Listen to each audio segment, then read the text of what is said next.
ألم تر إلى الذين قيل لهم كفوا أيديكم وأقيموا الصلاة وآتوا الزكاة فلما كتب عليهم القتال إذا فريق منهم يخشون الناس كخشية الله أو أشد خشية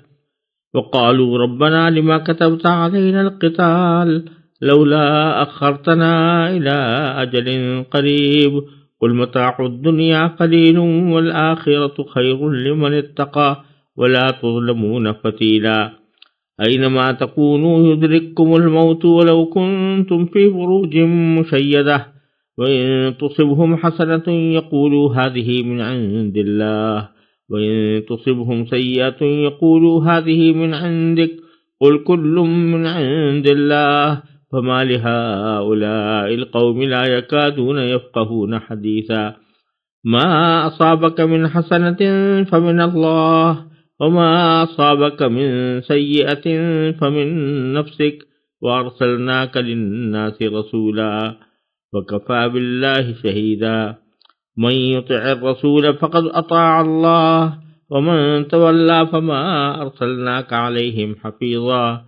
ويقولون طاعة وإذا برزوا من عندك بيت طائفة منهم غير الذي تقول والله يكتب ما يبيتون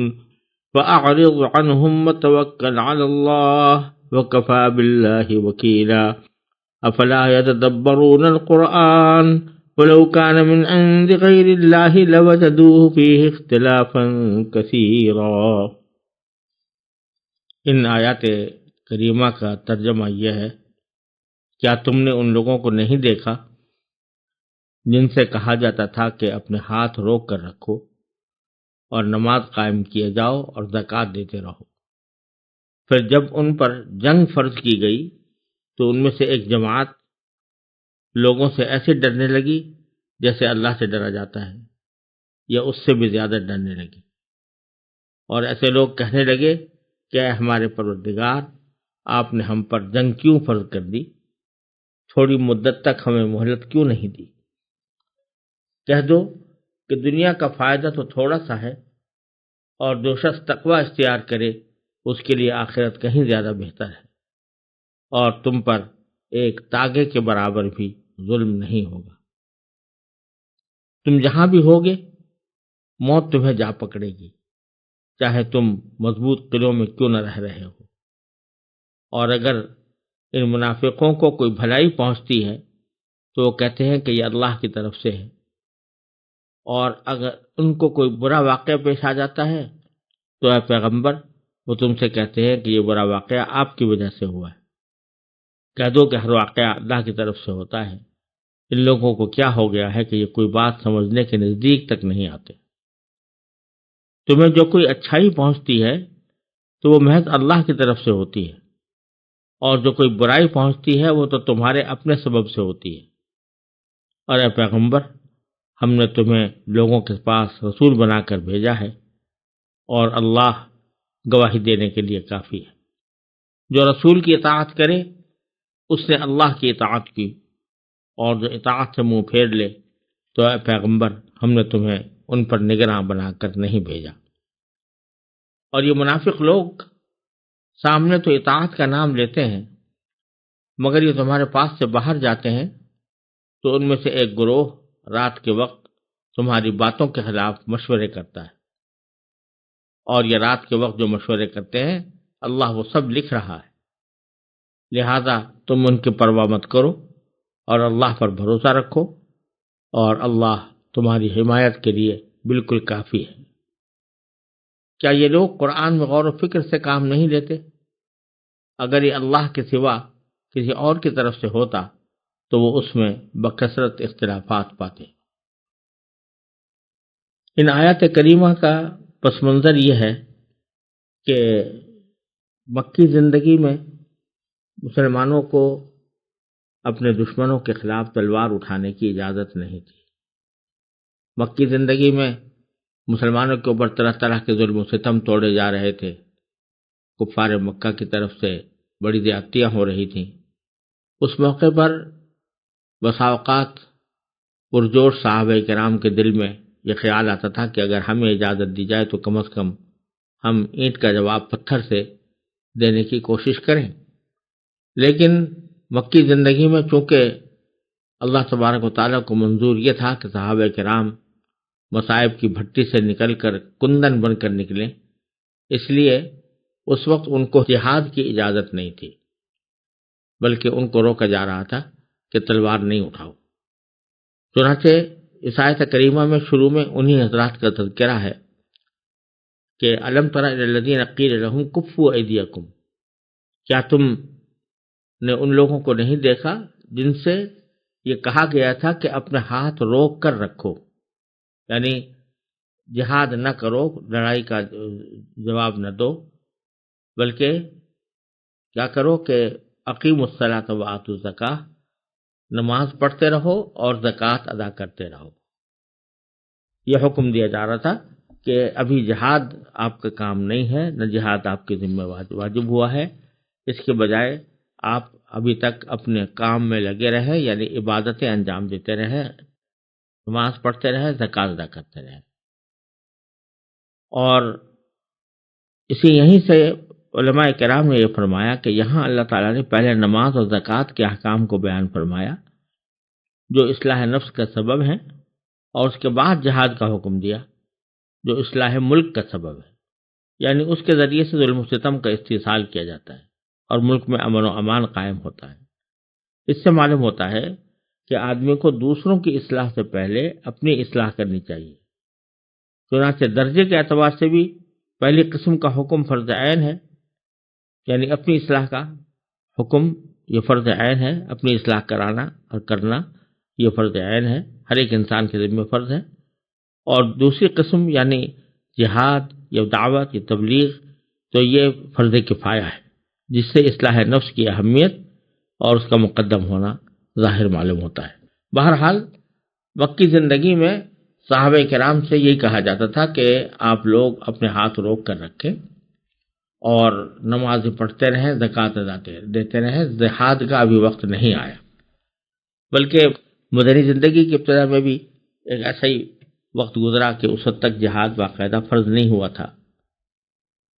تو اس وقت بعض حضرات کے دل میں یہ جذبہ پیدا ہوتا تھا کہ وہ ان کافروں سے انتقام لینے کے لیے جنگ کرے۔ اس وقت بہت سے حضرات کے دل میں یہ جذبہ پیدا ہوتا تھا کہ وہ ان کافروں سے انتقام لینے کے لیے جنگ کریں، لیکن اس وقت اللہ تعالیٰ کی طرف سے جہاد کا حکم نہیں آیا تھا، اور اللہ تعالیٰ کی طرف سے مسلمانوں کی مصلحت اس میں تھی کہ وہ صبر و ضبط کی بھٹی سے گزر کر اعلیٰ اخلاق سے آراستہ ہوں اور پھر جہاد کریں۔ تو وہ محض ذاتی انتقام کے جذبے سے نہیں ہوگا، بلکہ اللہ کی رضا کی خاطر ہوگا۔ تو اس وقت یہ کہا جاتا تھا کہ اپنے ہاتھ روک کر رکھو اور جہاد کے بجائے نماز اور زکوٰۃ کی ادائیگی میں مصروف رہو۔ آگے فرماتے ہیں فلما کتب علیہم القتال، جب ان کے اوپر جہاد فرض کر دیا گیا تو اذا فریق منہم یخشون الناس خشیۃ اللہ او شد خشیہ، تو ان میں سے کچھ لوگ لوگوں سے یعنی اپنے دشمنوں سے ایسے ڈرنے لگے جیسے اللہ سے ڈرا جاتا ہے، او اشد خشیہ، یا اس سے بھی زیادہ سخت طریقے پر ڈرنے لگے۔ اس سے بظاہر اشارہ ان منافقین کی طرف ہے جو منافقین کے شروع میں وہ بھی عام مسلمانوں کے ساتھ مل کر ان کے ہم زبان ہو کر یہ مطالبہ کیا کرتے تھے کہ ہمیں لڑنے کی اجازت دی جائے، لیکن جب لڑائی کا وقت آ گیا اور مسلمانوں کے ذمہ جہاد فرض کر دیا گیا تو اس وقت یہ منافقین بجائے اس کے کہ جہاد کے اس حکم کا خیر مقدم کرتے کہ یہ ہمارے ہی مطالبے پر آیا ہے، ہماری ہی فرمائش پر آیا ہے، اس کے بجائے وہ جہاد سے کنی کترانے کی فکر میں تھے اور یہ چاہتے تھے کہ کسی طرح ہماری جان جہاد سے بچ جائے۔ چنانچہ وہ لوگوں سے یعنی دشمنوں سے اس طرح ڈرتے تھے جیسے کہ اللہ سے ڈرنا چاہیے یا اس سے بھی زیادہ ڈرتے تھے، اور یہ کہتے تھے وَقَالُوا رَبَّنَا لِمَ كَتَبْتَ عَلَيْنَا الْقِتَالَ، اے ہمارے پروردگار آپ نے ہم پر جنگ کیوں فرض کر دی، لولا اخرتنا الى اجل قریب، ایسا کیوں نہ ہوا کہ تھوڑی مدت تک ہمیں مہلت دے دی جاتی؟ باری تعالیٰ جواب میں فرماتے ہیں قل متاع الدنیا قلیل، کہہ دو کہ دنیا کا فائدہ تو تھوڑا سا ہے، والآخرۃ خیر لمن اتقی، اور جو شخص تقوی اختیار کرے اس کے لیے آخرت کہیں زیادہ بہتر ہے، ولا تظلمون فتیلا، اور تم پر ایک تاغے کے برابر بھی ظلم نہیں ہوگا۔ یہ جو جہاد کی وجہ سے، جہاد سے جو ایک روگردانی پیدا ہو رہی ہے، یا جہاد سے جو ایک اعراض ہو رہا ہے، اس کی اصل وجہ یہ ہے کہ دنیا کی محبت اور دنیا کے ساز و سامان کی محبت، دنیا کی لذت اور راحت کی محبت دل میں آ گئی ہے، تو جب تک یہ نہیں مٹے گی اس وقت تک آخرت کا خیال نہیں پیدا ہوگا، اس وقت تک جہاد کی اہمیت اور اس کے اندر شامل ہونے کا جذبہ نہیں پیدا ہوگا۔ لہٰذا فرمایا کہ یہ دنیا کی حقیقت پر غور کرو کہ یہ بہت تھوڑی ہے، اور آخرت، دنیا اور آخرت کی حقیقت پر غور کرو کہ دنیا کی حقیقت بہت تھوڑی ہے اور آخرت کہیں زیادہ بہتر ہے تقوی رکھنے والوں کے لیے، ولا تظلمون فتیلا، اور تم پر ذرہ برابر ظلم نہیں ہوگا۔ اور جہاد سے جو ایک رکاوٹ پیدا ہوتی ہے وہ اس لیے پیدا ہوتی ہے کہ آدمی یہ سمجھتا ہے کہ اس میں میرے مرنے کا بھی امکان ہے، ہو سکتا ہے میں مر جاؤں لڑائی کے دوران، کوئی مجھے قتل کر دے، اس کے خوف سے جہاد کے راستے میں رکاوٹ پیدا ہوتی ہے۔ تو باری تعالیٰ آگے فرماتے ہیں کہ موت کا تو ایک وقت متعین ہے، اور وہ جہاں بھی تم ہوگے وہاں موت تمہیں آ لے گی۔ اینما تکونوا یدرککم الموت، جہاں بھی تم ہو موت تمہیں آ پکڑے گی۔ ولو کنتم فی بروج مشیدہ، چاہے تم میدان جہاد میں نہیں ہو بلکہ مضبوط قلعوں کے اندر رہ رہے ہو، تو وہاں پر بھی موت تمہیں آ پکڑے گی، اور یہ نہیں ہو سکتا کہ تمہیں موت سے یہ قلعے بچا لیں۔ لہذا جب آنی ہی ہے تو پھر کیوں نہ ایسے انداز میں آئے جو اللہ تعالیٰ کو راضی کرنے والا ہو، اور وہ کہ اللہ کے راستے میں جہاد کرنے کے راستے میں۔ وَإِن تُصِبْهُمْ حَسَنَةٌ يَقُولُوا هَٰذِهِ مِنْ عِندِ اللَّهِ، اور پھر اب آگے منافقین کا ذکر ہے کہ اگر ان کو کوئی اچھائی پہنچ جاتی ہے تو یہ کہتے ہیں کہ یہ اللہ کی طرف سے ہے، اور اگر برائی پہنچتی ہے ان تصبهم سیئۃ یقولوا هذه من عندک، تو یہ کہتے ہیں کہ برا واقعہ آپ کی وجہ سے ہوا ہے۔ یہ منافقین کا ایک طریقہ یہ تھا کہ جہاد کے دوران اگر مسلمانوں کو کوئی اچھائی پیش آ جاتی، یعنی کوئی مال غنیمت مل جاتا، فتح مل جاتی، تو وہ یہ کہتے کہ یہ تو اتفاق سے ہو گیا اللہ تعالیٰ کی طرف سے، ورنہ تم نے جو تدبیریں اختیار کی تھیں وہ تمہاری تدبیروں کے نتیجے میں ایسا ہونا ممکن نظر نہیں آ رہا تھا کہ تمہیں فتح نصیب ہوتی، لیکن یہ اللہ تبارک و تعالیٰ کی طرف سے اتفاقاً تمہیں یہ اچھائی مل گئی ہے، یعنی فتح نصیب ہو گئی ہے۔ اور اگر کہیں برائی مل جاتی، یعنی کسی جگہ پر کوئی ہزیمت کا سامنا کرنا پڑتا یا کوئی مسلمانوں کا نقصان ہوتا، تو وہ کہتے کہ ہذہ من عندک، یہ نقصان تمہارے اپنے ہاتھ کی وجہ سے ہوا ہے کہ تم نے بے تدبیری کی، اور جو تدبیریں تھیں ان کو اختیار نہیں کیا، اور غلط تدبیریں اختیار کرنے کے نتیجے میں یہ تمہیں نقصان پہنچا۔ اب آگے فرماتے ہیں باری تعالیٰ قل کل من عند اللہ، کہہ دو کہ ہر واقعہ اللہ کی طرف سے ہوتا ہے۔ فما لہؤلاء القوم لا یکادون یفقہون حدیثا، تو ان لوگوں کو کیا ہو گیا ہے کہ یہ کوئی بات سمجھنے کے نزدیک تک نہیں آتے۔ در حقیقت بتلانے یہ منظور ہے کہ اچھائی ہو یا برائی ہو، اس کے خالق تو اللہ تعالیٰ ہی ہے، اچھائی کے خالق بھی وہی ہے، برائی کے خالق بھی وہی ہے۔ اللہ تبارک و تعالیٰ جب کسی چیز کا فیصلہ فرما لیتے ہیں تو وہی اس کی تخلیق فرماتے ہیں، لیکن ظاہری اسباب اس کے لیے اللہ تعالیٰ نے مختلف مقرر فرمائے ہوئے ہیں۔ تو ظاہری اسباب کے لحاظ سے اگر کوئی اچھائی پہنچتی ہے تو وہ خالصتاً اللہ کا فضل ہوتا ہے، کیونکہ کسی انسان کا اللہ تعالیٰ پر کوئی اجارہ نہیں آتا، کسی انسان کا کوئی حق اس طرح کا اللہ کے ذمہ نہیں ہے کہ وہ ضرور اللہ تعالیٰ اس کو اچھائی پہنچائے،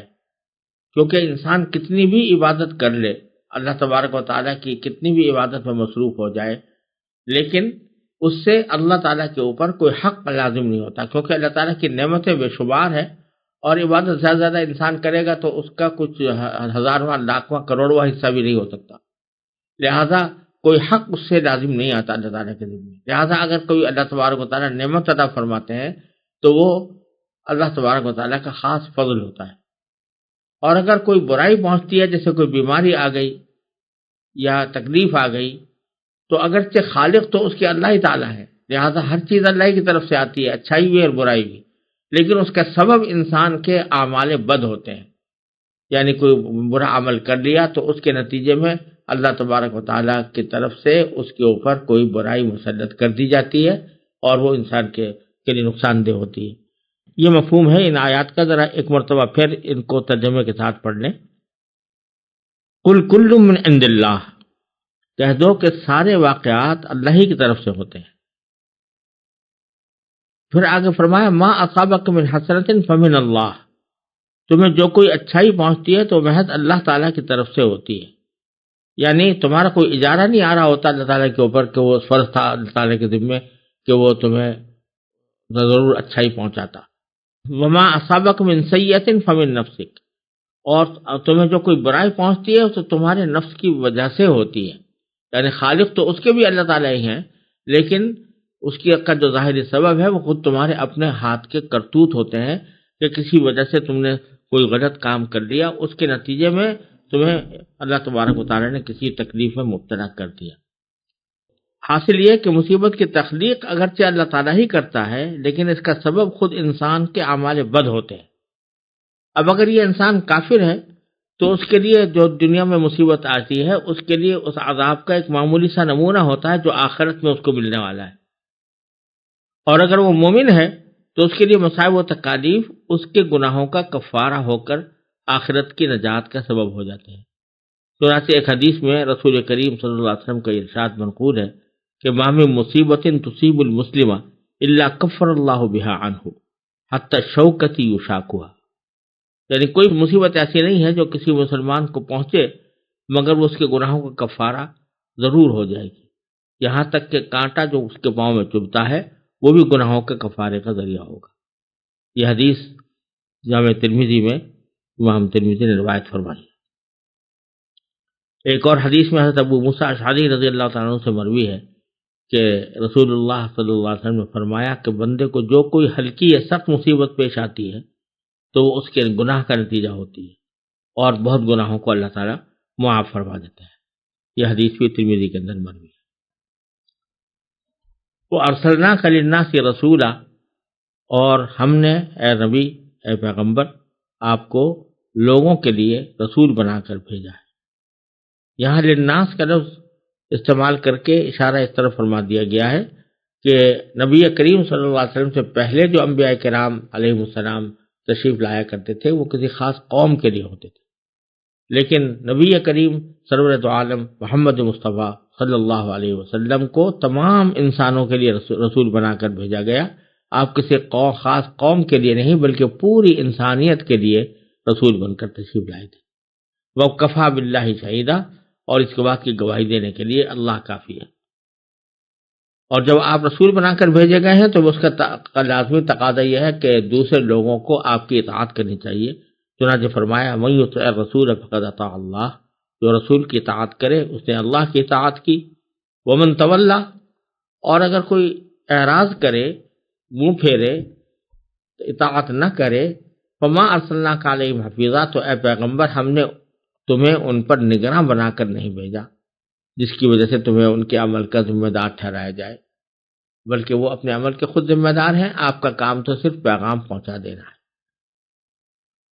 پھر منافقین کا ایک اور حال ذکر کیا گیا ہے کہ وہ یقولون طاعہ، زبان سے تو منافق لوگ بھی اطاعت کا نام لیتے ہیں کہ ہم اطاعت کرتے ہیں نبی کریم صلی اللہ علیہ وسلم، لیکن فَإِذَا بَرَزُوا مِنْ عِنْدِكَ، جب آپ کے پاس سے اٹھ کر جاتے ہیں باہر، بَيَّتَ طَائِفَةٌ مِّنْهُمْ غَيْرَ الَّذِي تَقُولُ، تو ان میں سے ایک گروہ رات کے وقت تمہاری باتوں کے خلاف مشورے کرتا ہے۔ وَاللَّهُ يَكْتُبُ مَا يُبَيِّتُونَ، اللہ تبارک و تعالی وہ سب لکھ رہا ہے جو رات کے وقت یہ مشورے کرتے ہیں۔ فَأَعْرِضْ عَنْهُمْ،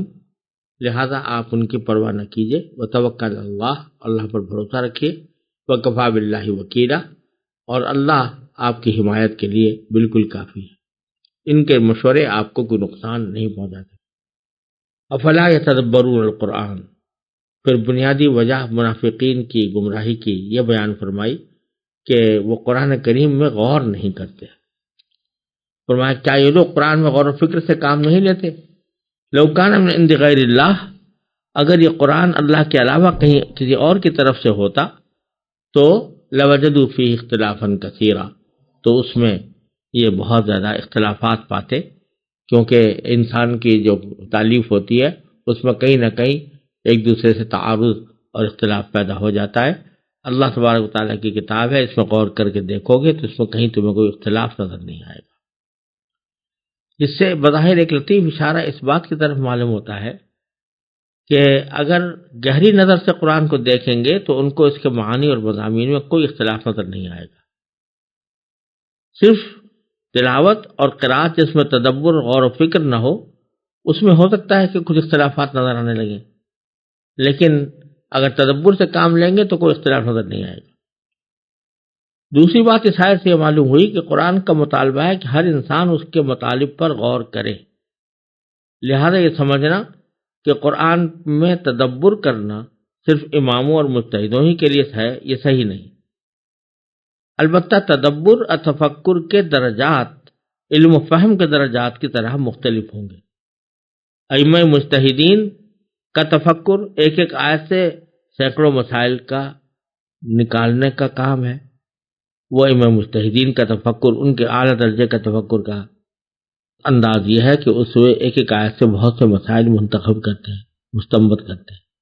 عام علماء کا تفکر یہ ہے کہ وہ ان مسائل کو سمجھنے کی حد تک محدود رہتے ہیں، اور عام مسلمانوں کا تفکر یہ ہے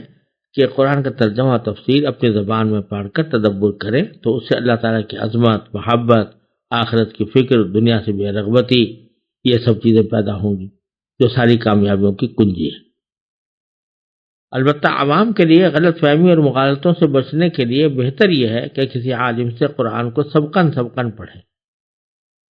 یہ نہ ہو سکے تو کوئی مستند اور معتبر تفسیر کا مطالعہ کریں، اور جہاں کوئی شبہ پیش آئے اپنی رائے سے فیصلہ نہ کریں اور ماہر علماء سے رجوع کریں.